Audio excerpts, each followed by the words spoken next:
It's been a while since we've talked about I'm Not Starfire. Let's get into it.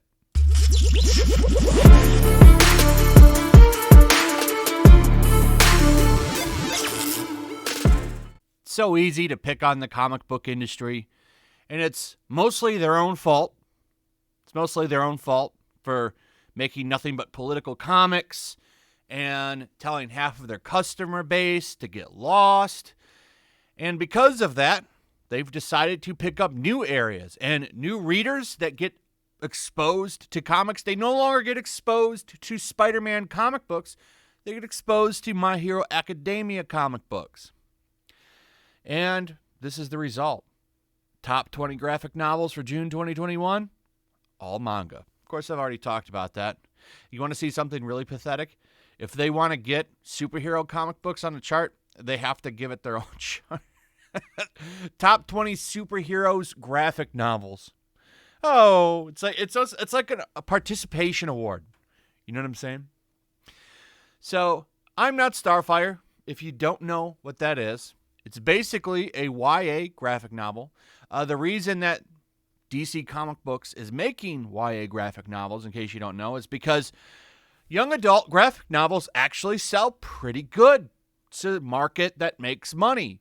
So DC's like, well, all right, well, let's see if we can get in on that market and let's see if we can make us some money in the wokest way possible. This is a book about Starfire's estranged daughter, who is a gothic, overweight, not so attractive young lady. And I guess the story is about her finding love with another young lady, because it's American comics where, you know, everybody is that way, it seems. So that's kind of the theme of it, and her trying to reconcile with her mother. Here's a picture of her as a baby. That's funny to me is, like, look how they have, like, her legs are hairy. Who's going to honestly want to read this? Here's some new promotional art right here. I like how she's, like, so you can't really, this picture doesn't have it, but there are panels where she's got hair all over her legs. I think that's absolutely hilarious. So this book is coming out either this month or next month. I'm not sure. I did already pre-order it on Comixology. And when this comes out, I promise you, we are going to do a live stream and go through the whole thing. It's going to be hilarious. We're going to read the whole thing during a live stream, and it'll be fun. I'll probably get a couple creators on, and we'll all have fun roasting it. Or maybe it'll be good. Who knows? Mariko Tamaki is actually a good writer. This perhaps isn't a story that I'm going to enjoy, you know, but I will go ahead and say Mariko Tamaki's good. Her Detective Comics run right now is actually really good. She has very, very much improved. I do want to give her that. But this sucks. This sucks. But people, listen, so people are already review bombing it. I don't condone this. Let it speak for itself, okay? So at goodreads.com, people are over here review bombing the book. It's got a 2.88 star rating. It was at 3 when I first checked it today. I don't condone this. This isn't a good idea. I think it's funny in some extent, but I don't condone it. If anything, though, it does show how passionate and frustrated comic book fans are. I think that's why this is happening for sure. I mean, look at this. Take a look at this tweet here. Sorry we accidentally took over comics, everyone. Not actually sorry, which is funny. I reworded this the other day and retweeted it and said, sorry that manga actually took over comics. This is Gail Simone and Kelly Sue DeConnick. That's the woman from this clip. And if you don't like my politics, don't buy my book. Problem solved. And they took your advice. They didn't buy your books, Kelly. So, you know, I think comic fans are very frustrated, very upset. I've been upset for a long time.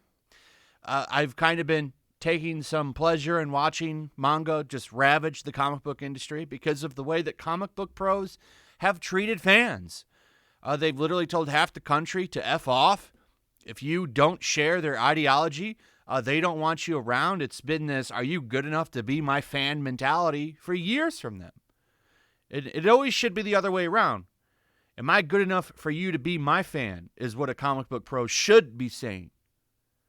But instead they say, are you good enough to be my fan? Are you good enough to buy my stuff? And that's just not how it works. So, people are frustrated. They see more and more of this stuff, and they want to get on here and say something about it, and a lot of them are. You already kind of have like a little battle showing up here, because now you've got people from Twitter coming in and trying to give it 5 reviews. Nobody on here has read this book yet.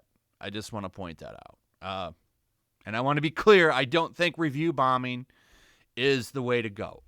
I think it'll stand for itself, and I don't think it's going to be a good book, personally. I think it's going to be terrible. Like, all of these DC young adult books have been cringe, and I don't expect this one to be any better. So I understand everyone's frustrated. Wait for the book to come out. We'll all review it and we'll all read it. And, I'm sure a lot of other people will find certain ways to read it for free, and then, go ahead and review the book. But for now, let's just leave it alone and be a little bit better. Anyway, that's pretty much it. Let me know what you guys think about all this. I'd like to hear your thoughts. Also, if you would, please like, subscribe, share the video. Make sure you're still subscribed. Hit that notification bell. I'll see you guys on the next one. Peace. Also, if you want to help support the channel, check out my Teespring store. There's a link in the description. You can find some merchandise in there that you might want to check out. Also, take a moment. Make sure you're still subscribed to the channel. There's something going on right now, and they've been unsubscribing people. So just take a second and double check on that, and subscribe if you're new.